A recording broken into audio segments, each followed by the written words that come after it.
Hey everybody, welcome back. Hello. Hello. We've been training a little bit, not all too much, because very quickly it turned out the monsters, they don't actually give a lot of EXP anymore, even for characters that are like a few levels lower than we are now. So everybody got like one more or so level. We upgraded some slots. Let me actually really quickly look over my orbments. EP1, yeah, might just. I don't have enough Zeppeth. I really do need more Zeppeth. You really need to fight more, is what you're saying.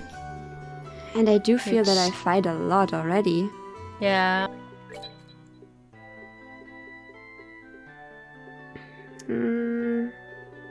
But yeah. We've definitely done a bit. So it's not all too bad. He has EP3, that's good. You get EP3 because you're my love.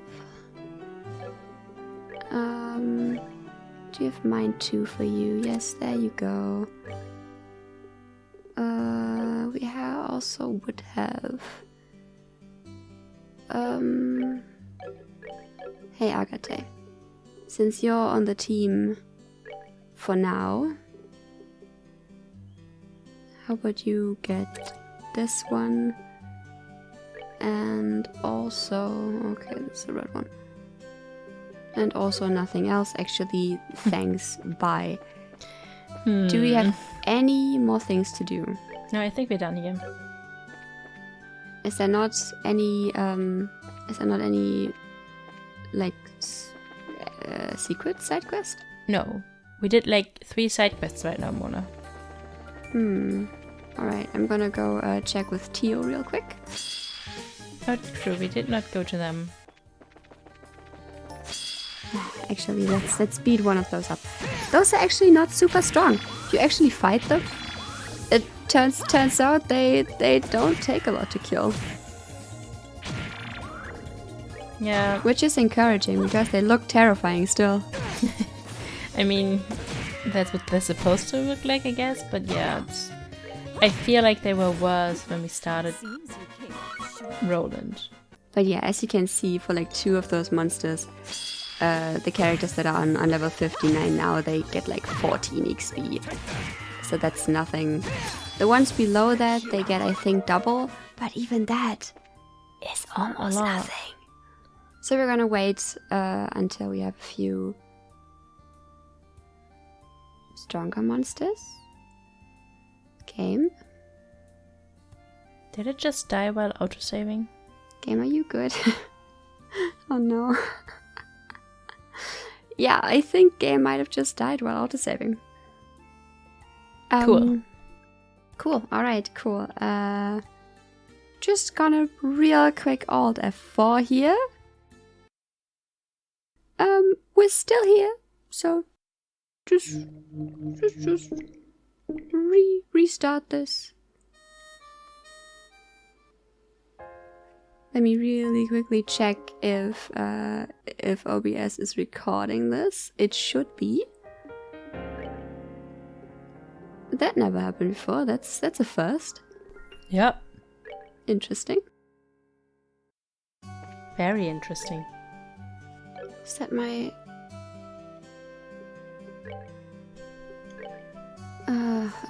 quartz. I made a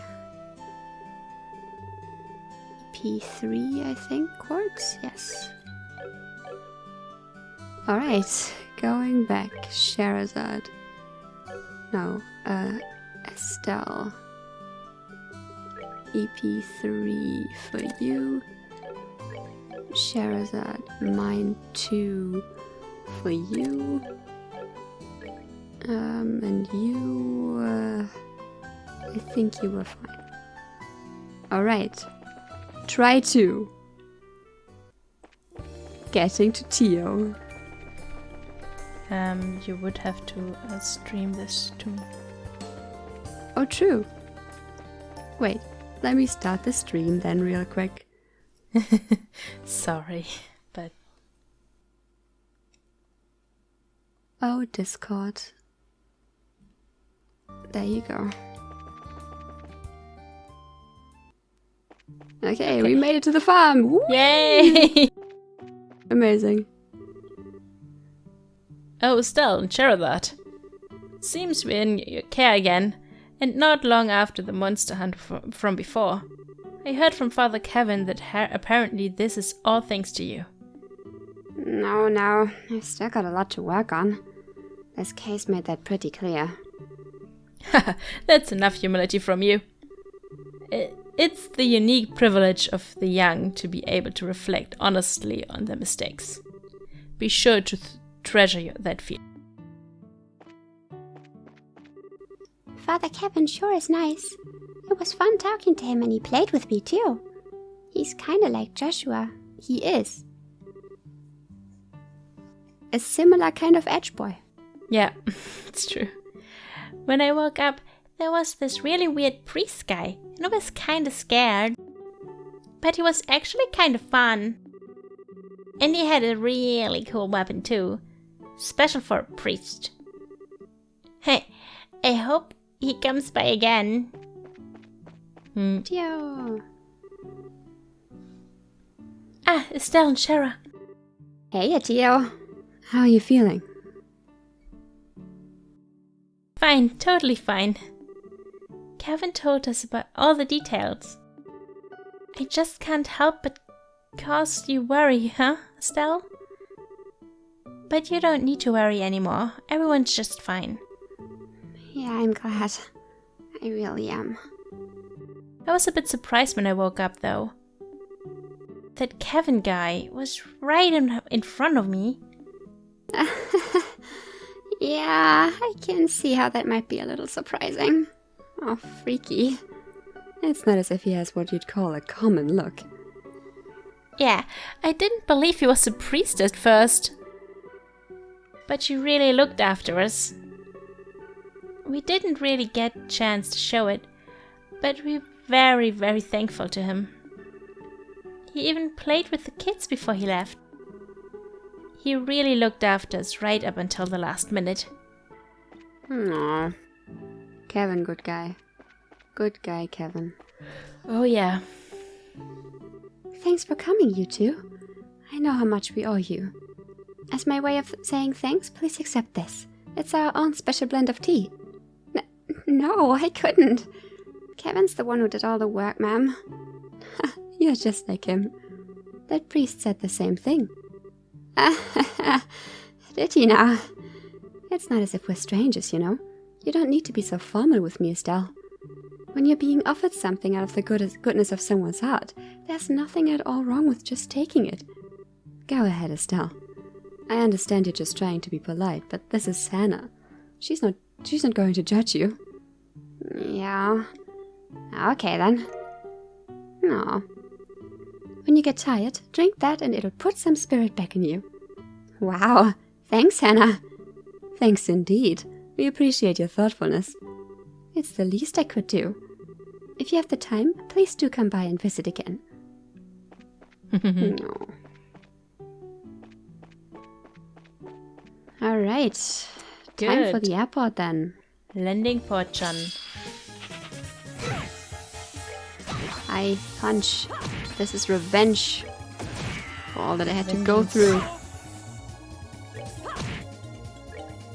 Agathe taking a nap. Yeah. Agathe is done with this. As am I. I hate those things. I don't want to fight. You don't want to fight? I don't want to fight. I want to fight cool fights that I stand a chance in. Hello, cool please then. just let me leave. Hey, Estelle, heading out already? You just came home. Sure you can't stay around for a while? Yeah, sorry. There's kind of a lot going on. Once our current job's done, I totally intend to come back and take a load off for a while. You really should. We'll be waiting. Anyway, your ticket's already been paid for by Aina. Ready to check in? As always, we should wait for the ship once we check in. Do you have any other business in Roland before we go? Nope. No, I don't think so. Alright then. I'll give the guild house a ring and call the other members of your team. Estelle's team checked in for their flight and waited for the airship.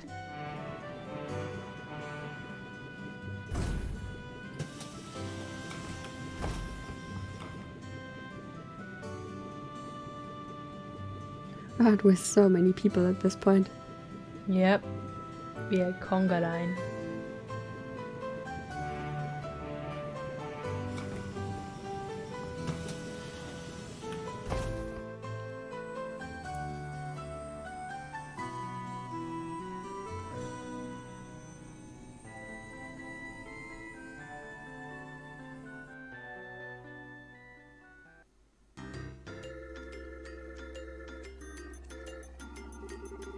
I see. So now we have a gospel influencing people's minds.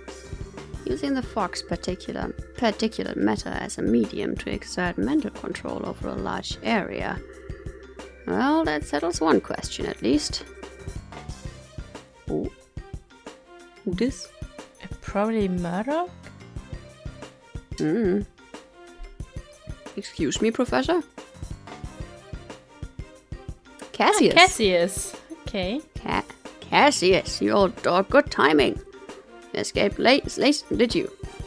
Yes, I finally managed to finish a bit of work. I thought I would stop by and see how you're holding up.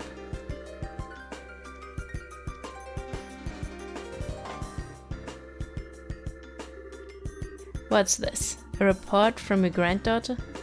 Yes, just arrived express from Roland. Thanks to Tita's report, I'm quite certain of my theory now. About the gospel, I'm assuming. Yes, though it's ultimately still a hypothesis at this point. I've gone over it again and again, both on paper and with the Capel, though, so I'm reasonably sure of this. Shall I go over it? Absolutely. Right then.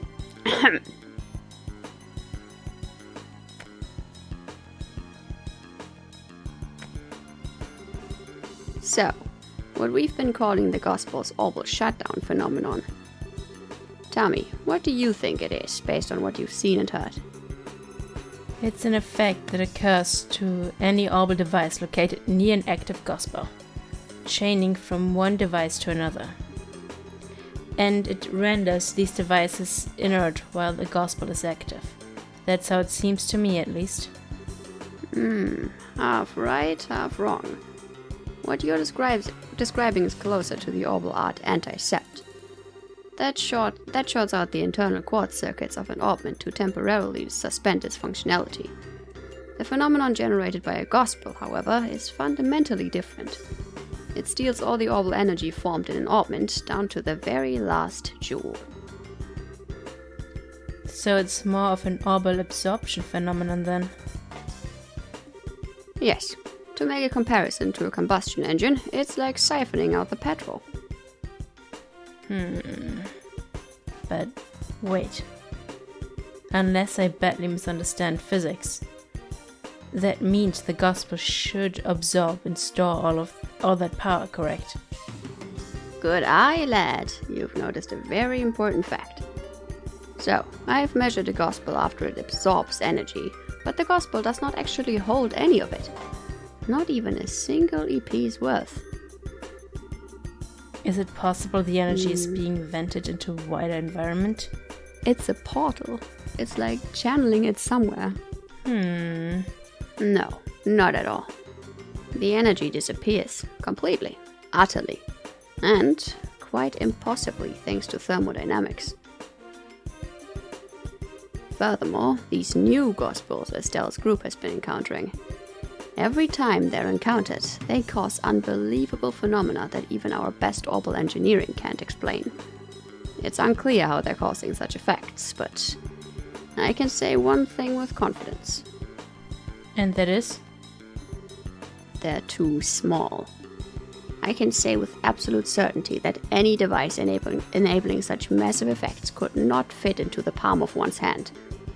Even if the society somehow possesses technology centuries ahead of our own, nothing that small could contain that much potential energy. Yeah, I think I'm starting to see where this is going. You're saying the Gospels must be terminals then? Access points of some sort? Exactly! The only function the Gospel unit itself has is an ability to manifest an abnormal warp in a local orbal field. That warp then resonates with any local orbal devices, expands, and draws energy from the devices. The energy then disappears through the warp. It just and then sends that energy somewhere. Well, no, it does not disappear. It is sent elsewhere. And whatever is located elsewhere is capable of causing the impossible effects we've seen. You know, I hope I'm misunderstanding this. I'm afraid you get a passing grade here, old friend. The Society can use the Gospels to draw out and spread the power of whatever this thing is. Spreading the influence of a mysterious force. No wonder the Society named them Gospels. In that case, the nature of this thing puzzles me. As you said, even if it's an orbment out of our purest fiction, or... As far as that goes, I'm afraid I have no real clue. I have thought of a number of possibilities, but that would be pure speculation at this point.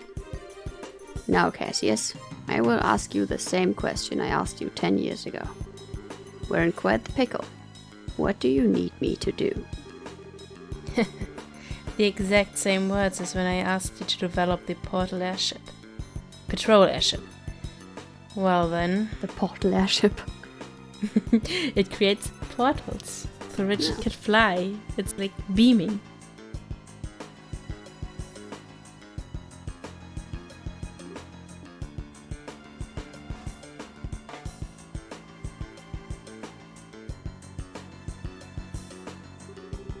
The key, I think, must lie in this warp the Gospel creates. Russell, can you develop some kind of plan or method of stopping the resonance? The spread? Haha, thought you'd ask that. I'm just about done with my current invention anyway. I'll get to work as soon as I'm done with that.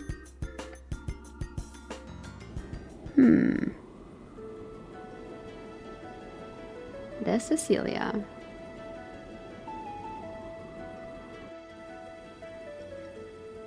Yay! Really, child? My daughter keeps saying she wants to eat at the Anteros restaurant in Bose. Oh, it must be nice to be a child. So innocent, so unaware of prices. Yeah. Bose has a really famous restaurant in it. Oh, I know. Mommy, let's go eat there. Bose has been absolutely peaceful for a while now, it seems. Even the Nobel News says nothing of note's happened. That's something to be happy about, at least. Bose Market is dreamland for anyone who likes to shop. I've heard that even the manager of the Edel department store is a fan of the Bose Market. Hey, Olivier. Ah, Estelle. At last we return to Bose, the land laden with memories of our first meeting. It makes my heart swell to return to a place of such sweet nostalgia. Shocking as it may be, I kind of have to agree on the heart-swelling memories bit. Although, as I remember it, you were kind of rude back then. You said I wasn't attractive and made fun of me like a schoolboy. You misunderstand me, my fair Rose. I would only display such cute, bashful behavior in order to hide feelings of love unabated. Cute and bashful? Oh, I was so cute and bashful then, don't even argue. Yeah. Huh. I'll bet that's it, exactly. You sure didn't waste any time putting the moves on Shara, as I remember. Or Joshua. Well, putting that aside, as you stand now, your beauty is incomparable to what it was then. Yours is a supple, healthy beauty, with a maiden's gentle virtue. Indeed, you have grown, Estelle. Oh, thank you. Though, when you put it that way, it's kind of embarrassing. Please don't say it like that again. There's no shame to be had in virtue, Estelle. Still, you have but only begun to climb the ladder of adulthood. Should you wish to ascend even higher, I would be more than happy to assist you. Inappropriate. No, thank you. Stop, Olivier. You weirdo. If I was ever in a position to ask anyone about that sort of thing, it'd be 1,000,000 times better off asking Shara. Oh, a pity. The things I could teach. Though, Shara would be the one to...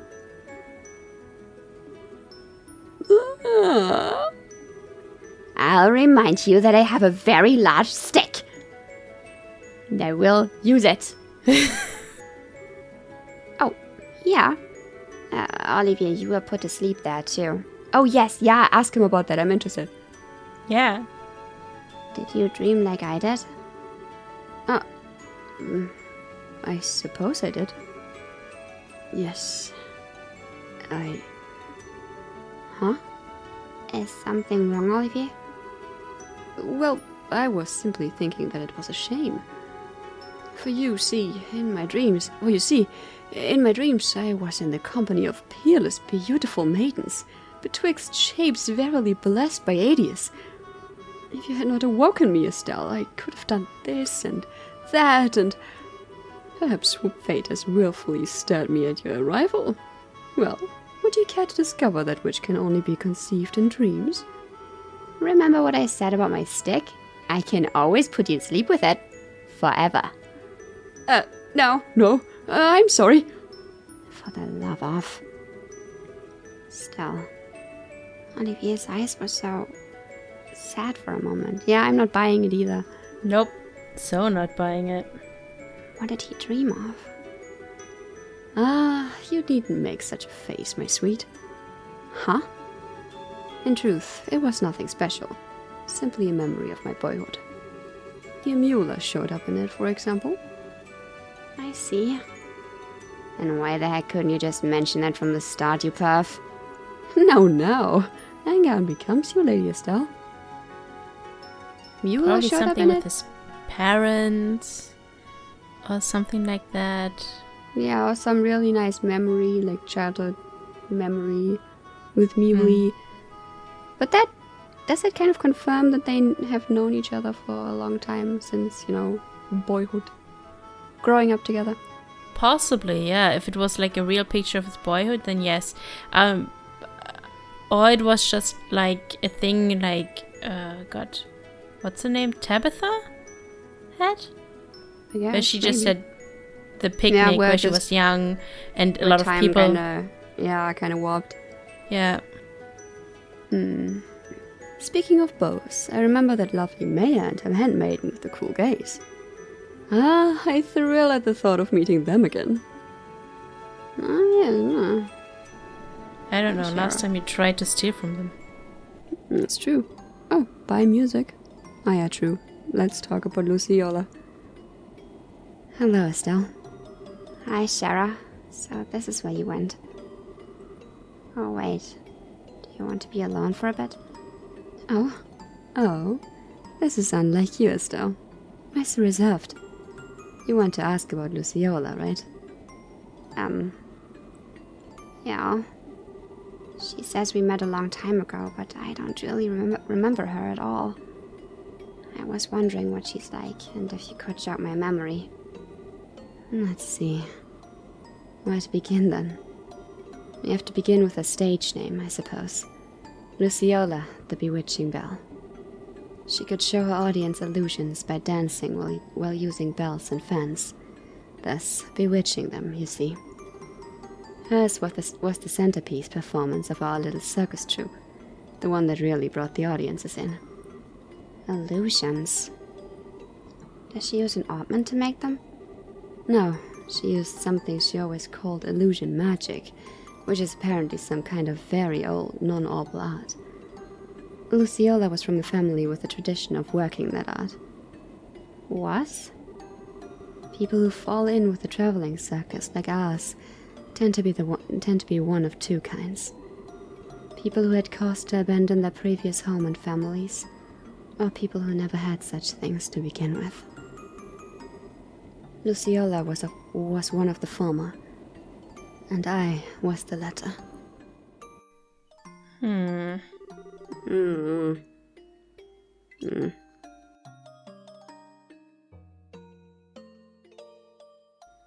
I was about 7 years old when Mr. Harvey and his band took me in. Back then, I was little more than a street urchin living in the slums of the city. Pickpocketing, petty theft, there was little I wouldn't do to try to survive. The ones who reached out a hand to me were the troop's leader, Mr. Harvey, and Luciola. They taught me, the little girl who couldn't trust anyone, the warmth of a family. And they taught me all sorts of skills that would let me earn a place for myself in the troop. Dancing, beast handling, tarot reading. Luciola taught me all of it. But then, 8 years ago, Mr. Harvey died in an accident. Without his leadership, we all just drifted apart and went our own ways. I'd been planning on staying with Luciola, but soon after Mr. Harvey died, she simply told me there is something I must do, and vanished. Hopeless and lost for the first time in years, I turned to the one remaining man in the world who I still trusted. As you might suspect, there was Cassius, who'd already begun working as a bracer. You know the rest, I imagine. So that's what happened. I had no idea you'd gone through something like that. The reason I aimed to become a bracer at first was to improve myself. I wanted to be able to live and prosper on my own, show Luciola just how far I'd come once she returned. But, well, it has been 8 years. Perhaps there was enough time to re-examine my reasons. Shara. Oh, don't make that face. Like Zin said, I don't intend to simply fight her without saying a word. I want to hear Luciola's story from her before doing anything. I have to know what possible reason could have made her associate with the society. Yeah, that sounds good. I've got your back, Shara. I'll do anything I can to help. I know I can always count on you. Still, you've grown quite a bit, haven't you, Estelle? What? That's kind of sudden. I always thought of you as being exactly what I'd expected of Cassius' daughter. I don't think that's quite right or fair anymore, though. What do you mean? Your strength isn't quite the same as Cassius's. Cassius has a heart as deep as the ocean and strength like a relentless wave. But you, Estelle, your strength is like the sun. You shine and make others shine just by being near them. But... Oh, my Estelle, you shine like the sun. I think that's why people are attracted to you so easily. It's what I like the most about you. And I know Joshua felt the same way. I don't think you need to feel any pressure to live up to Cassius, is my point. Yeah. You really are my big sister, Shara. You always know how to encourage me. Thanks. You're very welcome. Not saying you should return the favor, mind, but you really should drink with me sometime. Now that you're a full bracer, you better learn to handle your liquor. How is booze related to... You know what? Never mind. I don't want to know. God damn it, Shara. Way to ruin the moment. Yeah. I'll be back in my seat once I've enjoyed the wind a little more. Make sure you're all buckled in before we land, Estelle. Shara. Oh, hi, Estelle. Still walking around? Sorta, yeah. Oh, Tita, this is your first time in Bose, isn't it? Uh-huh. I've heard there's a really big store in Bose. I kind of want to see it. The Bose Market, yeah. Think of it like the department store in Grand Cell, but even bigger. It's actually a bunch of different stores all in one space. It's really busy. Wow, that sounds amazing. I hope we arrive in Bose soon. Oh, okay. Short and sweet. Oh, Estelle, have you been to Revenue Village? Yep, I stopped there once on a job. That's Agate's hometown, right? Uh-huh. He has a little sister named Misha living there. Living there. Agate goes back pretty often, I think. At least once a year to say hello to her. Once a year is right. not pretty often. It's true. Agate's little sister, huh? Must be hard for the poor girl, having such an antisocial lump for a brother. Estelle, that's not nice. Agate can be, blunt, but he's also really nice. Yeah. He is just kind of clumsy and easily embarrassed, to be honest. You know, I bet Misha's a really good person. Whenever Agate talks about her, his eyes turn so gentle. Tita? Well, what's wrong? No, it's nothing. My heart just felt, kind of weird for a bit. I wonder why. Somebody's a bit jealous of Misha, I bet. Misha, huh? I hope I can be her friend if we meet. Oh, In Tita. the afterlife, I guess. Yeah. Oh, hello, miss. We're very sorry for the delay, said Roland. I'm afraid merely launching into that fog would have been incredibly dangerous. That is true. Mm-hmm. My friend's one of the guards at Harkengate, let me tell you. The existence of the Empire weighs more heavily on the minds of our troops than anyone else. Ironically, I think our military men will welcome the non-aggression pact more than the rest of us. Down, That makes fast, sense. that's Agate. My apologies for the late departure from port. Still, I've been a captain for years and I've never seen a fog that thick. Even the lights at full beam couldn't burn through it. Flying in that would have been impossible, even for me. Oh no. Hal, you're going a bit too far northwest. We don't want to get too close to the mountainside. We want to avoid turbulence if we can. Ba-dum, ba-dum. Yes, sir, understood. Correcting course to stars.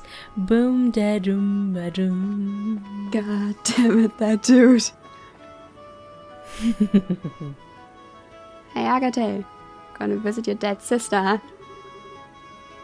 Hey, is something wrong, Agate? It's nothing. You're still wandering around the ship? Yeah, basically. Oh, you're from Revenue in the Bose region, right? This will be your first time back home in a while then. No. Was there just a bit ago chasing down the intelligence division guys? Hey, wait a second. Why are you assuming I'm going back home? Aw, don't be embarrassed, you big teddy bear. You've got a little sister back in Revenue, right? You mentioned her once. You must be the biggest softie when it comes to her, huh? Hey. Oh yeah, where the heck in Revenue is your house anyway? I don't remember meeting any girl who stood out as Agate's little sister when we were there investigating the Sky Bandits. There was a girl with Louis, but no, too young. And I figure your little sister's gotta have your hair. I'll introduce you to Misha soon. Assuming we have some reason to visit anyway. Yeah, please do. And in that case, we'll have to bring Tita along too. Why would you have to do that? Tita's kind of attached to you, in case you hadn't noticed. She'd be pretty let down if you didn't introduce her to your sister, you know. Oh, I get it! You don't want Misha and Tita to meet, huh? But Now I get it. They might get together and get in lots of trouble like Tita did with Ren, or they might get jealous of each other. Ah, being an older brother must be hard work. oh, that's what you meant. Huh? Well, don't worry. I'll clean up any mess that happens. I've gotten pretty good at Tita herding. So you just go ahead and introduce those two crazy kids, and I'll make sure nothing blows up. Yeah, thanks. I'll be counting on you for that. Ah, Estelle, I feel like you were having two different conversations there. Yep. Yep. Ah, poor Agathe. Let me just say this. I'm only heading back to Revenue once we're settled with the job. Don't think you're just gonna drag me out there and something. Oh, you jerk face. Oh, if we can, we will, though. Hi, ma'am. You've been writing a lot lately. That fucking Roland was totally a kick, wasn't it? I took the chance to get out and enjoy some nature when we were docked. Wow, nature. The cats here? No, they're not. Didn't sneak back on board. Thank you, kitties. Alright, hello. Seems like the non-aggression pact was signed with no delays. Yeah, like nothing happens. Nothing happened. I'm still confused.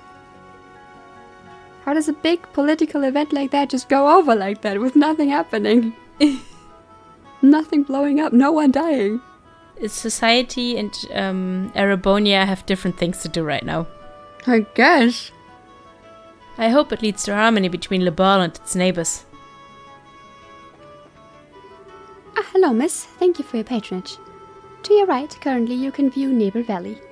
The fog around Roland has cleared, but that area remains foggy year-round. Apparently, there's some very nice lodging at the edge of Valeria Lake. It's very popular with fishermen, I've heard. Yep, that's true. My, that fog was terrible. And then it just dissipated in an instant.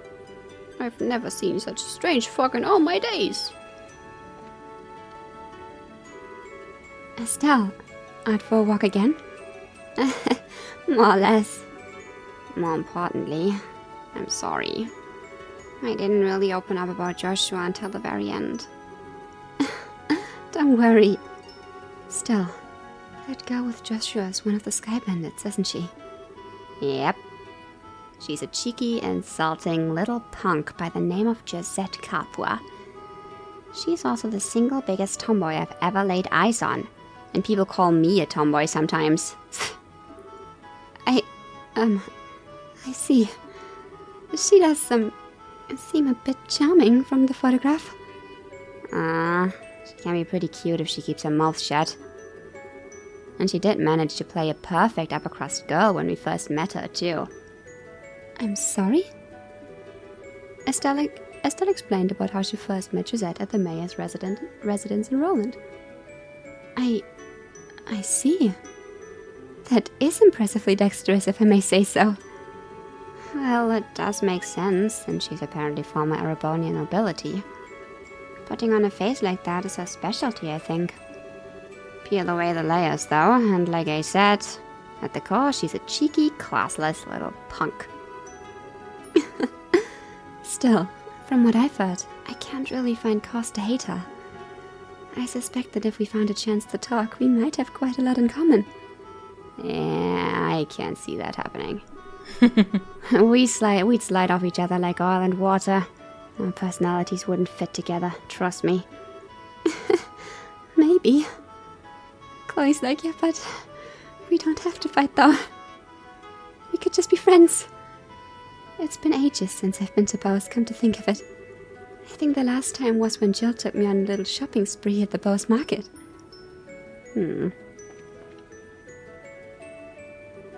Oh, Estelle, good work this time. You're really growing as a bracer. I'm still kind of a newbie, I think. Like, I'm not even remotely as good with the staff as Dad. Well, I don't think you should worry about Master Cassius much.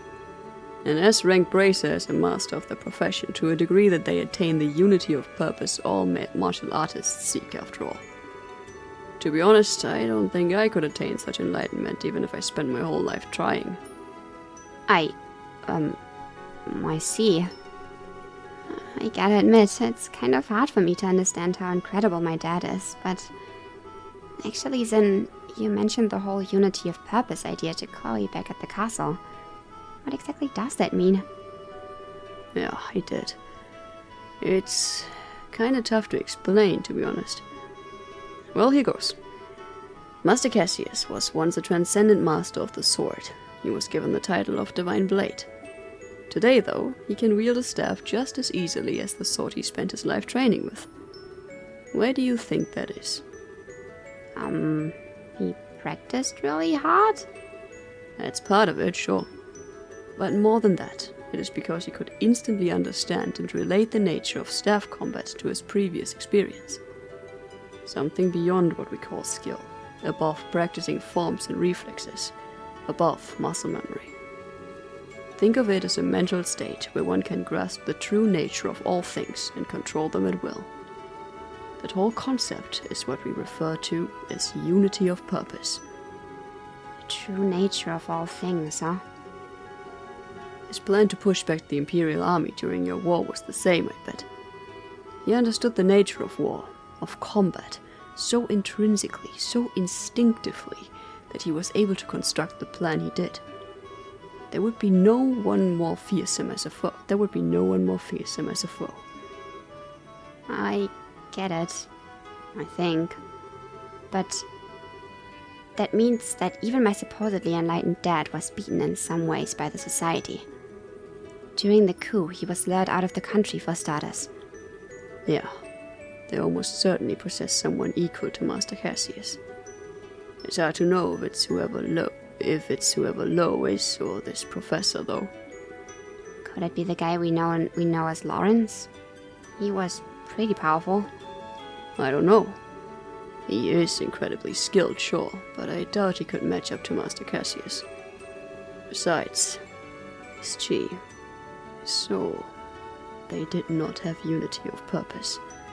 Not in the way I have spoken of. He is a blade, sharpened in one specific way by the coldest frost, tempered to perfection, untouched by anyone. That is the sense I got of him in the arena, at least. Yeah, I get what you mean. He hasn't shown himself, but I figure he's got to be up to something. He did seem to have some kind of fixation on Joshua. It wouldn't surprise me if they know each other from Joshua's days in the society. Between him, me, and Sherazade, we've all got some strange ties in our past to this group. I wonder if this is the guidance of she who dwells above. I wonder. I wonder so too. Oh, that reminds me. Sin, you were put to sleep with the rest of us. Did you see a dream of some sort when that happened? Ah, yes. It was a dream of my days at the dojo. Made me really realize that Killiga hasn't changed much over the years to start with. Even in the dream, I had to laugh at that. So Killiga has always been, like that? Yes, like that is a good way to put it. I always thought it was unbelievable that she and Walter, of all people, had gotten together. What? That was a slip of the mouth. Sorry, but forget that, please. Yeah, sure. Embarrassing. Up next is Bose, the closest area to the Empire and the Ballet. I'd like to get a look at the famous Haken Gate sometime if we can. Okay, I think this is a good point to end the episode, actually. That is definitely a good point.